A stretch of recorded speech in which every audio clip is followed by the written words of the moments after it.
It is a good day, Mr. Paul Thurrott. There's nothing good about today, Brad. Nothing. Oh, there is. There is. Oh, what would that be?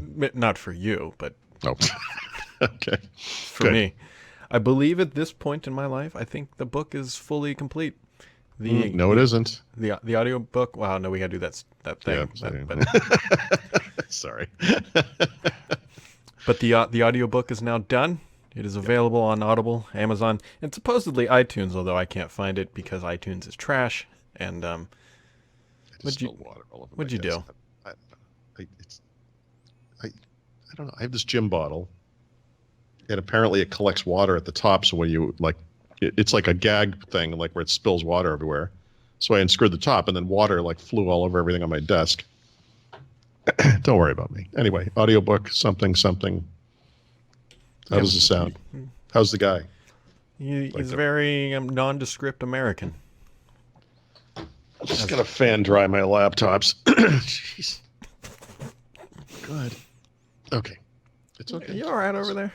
No, No, I'm not okay. I can't believe how much this spilled. It doesn't make any sense. Okay. It's like a... You see, all right. Sorry. Everybody at home, if you'd like to know what I'd work with on a daily basis, it's with a baboon. No, it's like, it's like you open a can of Pringles and it all this stuff jumps out at you or something, This guy does tech reviews and you can't even open a water bottle without dumping it all over. Here we are. Damn it. All right, let's start this over. There was something about an audiobook. Hello, everybody. Welcome back to First Drink Daily. It's, hey, Paul, the book's almost done, or it is done, I think. No, it isn't, Brad. We still have to record our commentary. It's like Groundhog's Day every day. Anyways, so that's done. Available. I'm dying to hear this guy, the voice. He is exactly what you would think of when you think generic Midwestern American voice. Yeah. Was that actually the name of his listing? Well, that's the descriptions I picked when I said what kind of person do I want to read this, and it's. Is this on Audible? It is on Audible, and it's not below a service, as I recall. Yeah. So you can go do that, and yeah. Cool. Yep. So there's that. Microsoft yesterday, and I am particularly proud of my headline for their earnings. What was it? Microsoft's Q2 shows stability in a turbulent market. Oh, very nice. Yeah. I actually demonstrated that in chart form this morning. Wow. Mm-hmm. Yeah. Honestly, that's the best way I could describe it. Depending on what Wall Street estimates you went by, they were in the range. They missed maybe just a smidgen on revenue. But when you look at other companies like Intel, NVIDIA, and everybody else who have been missing pretty badly, Microsoft just came out and said, you know what, we're just kind of level-headed. We're just slowly, charging on up. Azure grew at 76%. Surface, by the way, big quarter for them, $1.8 billion in revenue, getting close to that $2 billion mark. Yep. 64-ish million Xbox Live users. They actually said their gaming revenue was up quite a bit, which they said, interestingly enough, wasn't necessarily because of hardware sales. It literally wasn't, actually. Yeah. the hardware sales compared unfavorably because they launched Xbox One X last year. Right. But that's actually a really strong point for Microsoft's revenue model because they want the software and services revenue as opposed to, say, hardware revenue. Okay. Well, if you think about it, because, right, that's reoccurring. That's their new thing that gets people promotions. Like I can come up with some reoccurring software as a service. There's also a much bigger benefit, too, is that, and I've heard this internally at Microsoft, that if they can truly understand how well they can attach Game Pass and all this other stuff, they will more aggressively go after lower priced hardware for that specific reason because they know that, let's say, 60% of the people who buy this console are going to get Game Pass. Yeah. I'd give anything to have hard numbers on Game Pass, and what you just said is really interesting because... I said it. Yeah, no, as a weird exception to what normally comes out of your mouth. No, it's no, that's not true. No, you have a good habit of doing this kind of thing. That's actually very perceptive. if you look at what's in Xbox Game Pass and you think about the type of hardware necessary to run it, right? It is obviously mostly Xbox One level games, and then I believe there's a selection of backward compatible stuff in there, if I'm not mistaken, whatever. But yeah, as time goes by, I mean, there's going to be future generations of Xbox consoles, of course. You've written a lot about that, but the hardware necessary to run this stuff becomes more and more affordable as we go forward. And so when you think about like an xCloud service or whatever we're going to call this thing, and the hardware it might target, it's likely, it's almost certain that most modern smartphones will be able to run that stuff, and that like a set-top box type system could be put together pretty inexpensively in the next 2 to 5 years. Yeah. That's interesting. Yeah, I mean that will help make it fly for sure. Yeah. The question will be is where do they go from here, right? Maybe they don't go anywhere, right? They've got this xCloud thing coming. They've got Game Pass. They've got all this coming in the working and coming in the pipeline type thing. Maybe it's now they kind of sit back and let things mature a bit. Or maybe not. I don't know. Phil Spencer's been kind of crazy over there in a good way, and we'll see what else he has up his sleeve. I mean, look, I never make any correct predictions, but I would imagine the correct path forward for them is to evolve the current platform while working on this cloud service, which is what we do know about, right? Yeah. And that it doesn't make any sense at all, X number of years down the road, to come out with a new Xbox console based on a completely different hardware platform that would require another round of backward compatibility work and all that nonsense. Like, I think they've latched onto something which was what they originally latched onto, by the way, where this thing is essentially a PC architecture. We know that this scales, and we know how well it scales. We know that it's easy to plug and play a new graphics chipset onto that and make it happen. I mean, this should be what Xbox is for the remainder of its life, as hardware. Something, an evolved version of this. Yeah, it will be. I don't know. I mean, it was a relatively good quarter. They didn't specifically call out Intel, but they said some of their Windows revenue missed because of lack of chip availability, which was a little odd. The way they framed that. Okay, so this dates back to end of last summer, and I have yet to write my analysis of their earnings. I put up a news story. I ended up writing two kind of Apple related stories, although one is also about Microsoft this morning for Premium. Just out of nothing. I mean, I didn't plan it. It's just the way it kind of came down. So I haven't yet written my analysis of this, but this piece of it has long troubled me because the PC industry fell off a cliff, 11 years ago and didn't outperform the previous year last year. So the notion that it was Intel that first came up with this sometime in, I think it was August, possibly September. Intel warned about a future quarter, the holiday quarter, and said, we're going to have trouble meeting demand for PC processor chips. The notion that the world's biggest maker of PC microprocessors could somehow not be able to meet demand in a down market is the most ludicrous assertion that I have ever heard in my life, and I don't understand it. And when they released their earnings earlier this week, I think it was, they mentioned this again, and there was a little bit of color to it. They sort of hinted at the fact that they had no problem delivering on the things that have been making money for PC makers, meaning chips for premium PCs and for gaming PCs. And that the shortfall was essentially in PCs that were for mainstream customers, like mid-level or low-end computers. And I think that's what they're talking about. In other words, although I don't think anyone walked into a Best Buy in November or December and couldn't find a computer, right? Like, I don't quite understand. I also don't think that most consumers in particular are particularly savvy when it comes to buying a tool like a PC that's not for a specific high-end purpose. My iPhone just kicked in. It thought I said something related to their little digital assistant. Anyway, so I take great issue with this. And it's interesting that Microsoft parroted this, right? Yeah. You would never hear Apple say something like that. Nope. They obviously their computers are all high-end premium chips, whatever. I'm sure they have no problem getting them.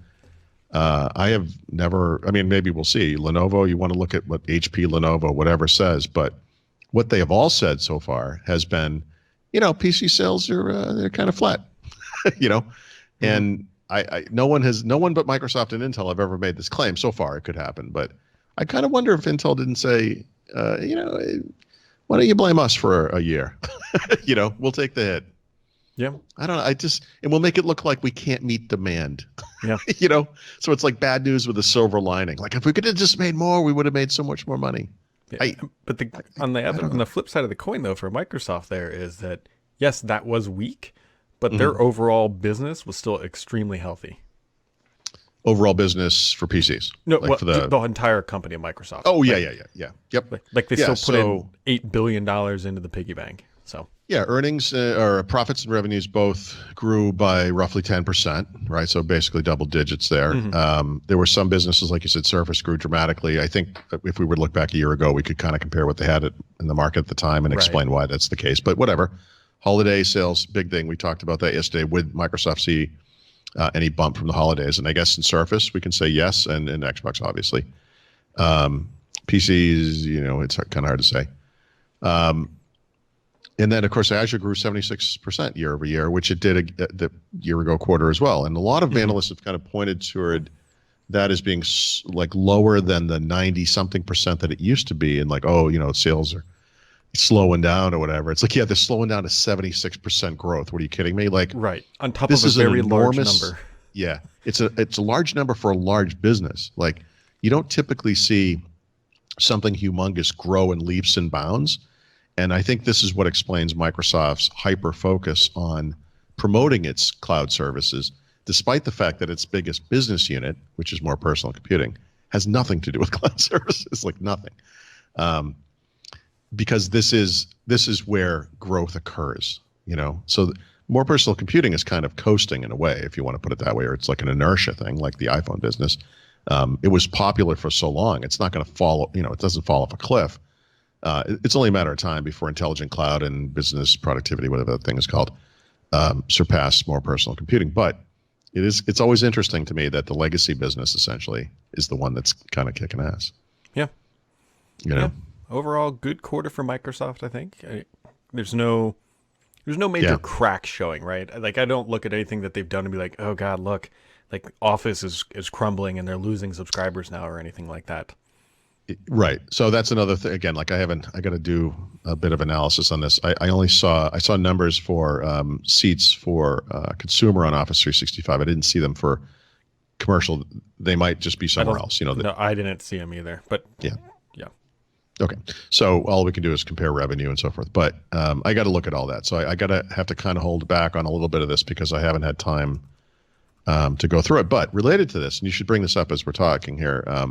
I did a thing where I compared Apple's revenues to Microsoft's using charts, right?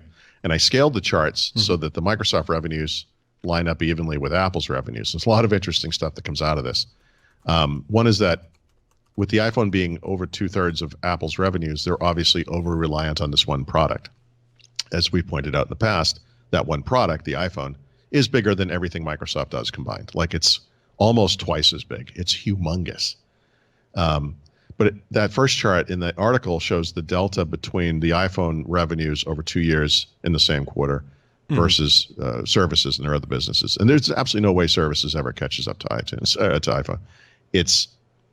It's reliant on iPhone for one thing, right? Sure. And iPhone could be in trouble. We need to see how this goes over the next few years. But if there's any wobbliness over there, the whole thing comes crashing down, and Apple emerges as a much smaller company with a lot of money.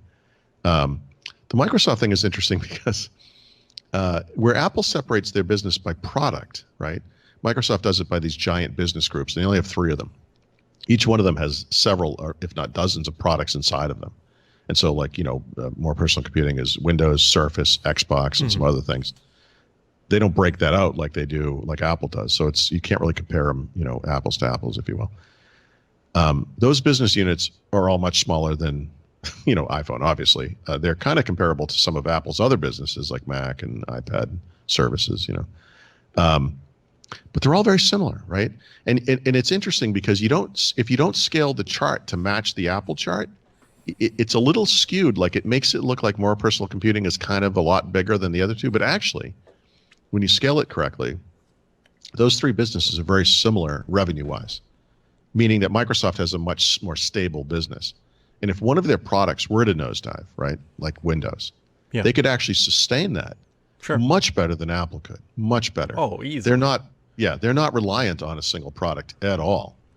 And I think that's the strength of Microsoft's business model, such as it is, that they're not over. And I think that's something the company explicitly worked toward. And you can see it in Satya Nadella's Microsoft very explicitly, because he really, I don't want to say he undermines Windows, but he never mentions it almost. Really, it's always a cloud. You know, they're really pushing never to have that one thing be at the center of everything again. You know, and this is something Apple needs to work at.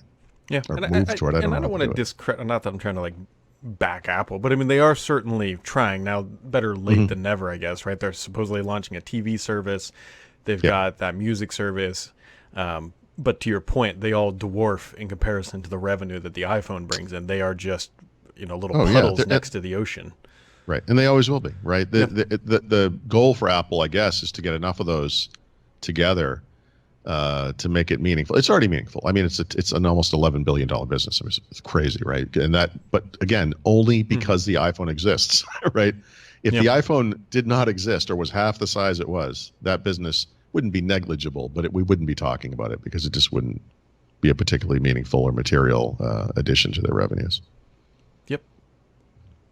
Yep. It's kind of interesting. It really, really is. Financials always kind of give us that little bit of insight about what happened last quarter. Yeah. And Apple, I could be wrong. Again, I'm not going to look this up. I don't really care. But I don't believe that Apple previously pulled out their wearables the way they did this time. Am I wrong on that? Like, it seems like it was like wearables. Yeah, I think it was always lumped into like other. Yeah, right. So they're kind of explicitly calling that out now. Obviously, there's a couple other things that I'm sure Apple TV's in there, and I'm not sure exactly what's in there. But the reason that was interesting to me, at least, assuming I'm correct, is that they had a year ago number to compare it to, and maybe that all that is the other from a year ago. I didn't look it up, but I thought that was interesting. Wearables and then a couple other things, but wearables kind of emerged in Apple's earnings as one of the 4 or 5 business. Businesses, I guess, that they publicize revenues for and so forth. So I think that was new. Yeah.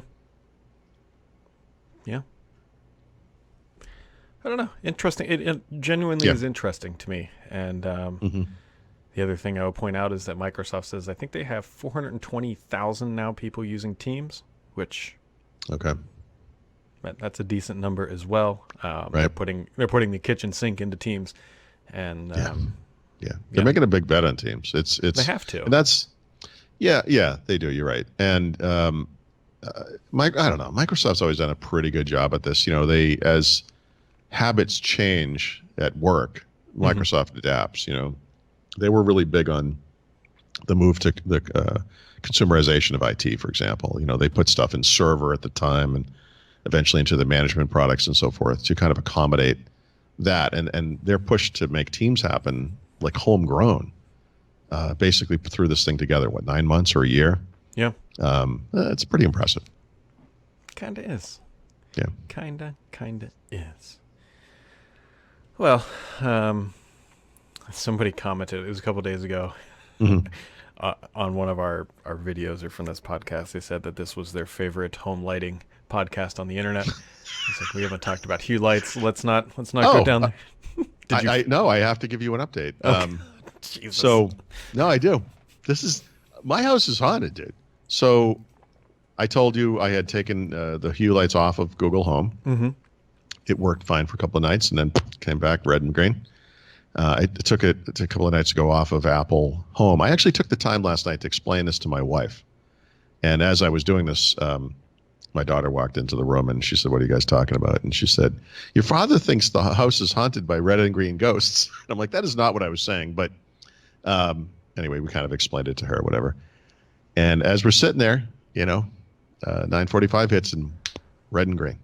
You've got a timer or something somewhere that's baked in. Maybe I obviously have neighbors. Yeah, maybe. So, look, they're really precise if it's my neighbors. So I'm not going to do it now because, as you know, it's negative something degrees outside. It is unbelievably cold.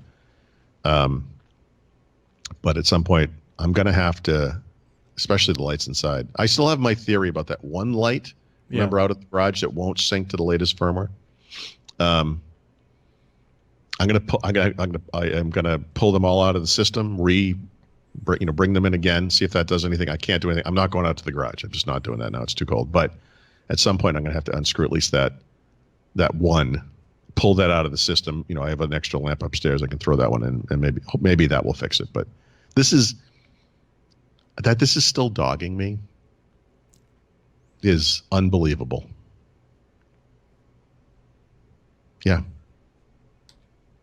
All right. As you can see, I can't even drink water without ruining it. I don't want to say it's a technology error because I don't think at this point we can rule out human error. Right. Yeah, it almost always is. This is why Skynet wants to get rid of the people. We're the weak link. Yep. All right, you got anything else for today, Mr. Threat? Yeah, like I said, I'm going to go through everything for the Microsoft earnings. I'll write up something about that at some point today. That's probably the next big thing I've got going on. What about you? Just to head off the questions before they arrive, because Paul and I both promised that once the audiobook was available, we would figure out the commentary. That'll take place in February, so be on the lookout for that, because it's not happening in January, because that means we'd have to do it in the next, 4 hours. Well, we're not doing it all at once anyway, right? Aren't we going to No. We're doing chapter by chapter. Yeah. Okay. And so that is that, folks. But that wraps it up for today. And today is Thursday, which means tomorrow we're going to attempt to do this live unless the entire infrastructure breaks with another update.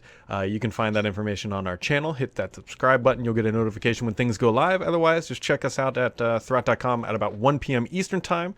And we hope you have a wonderful and hopefully warm Thursday.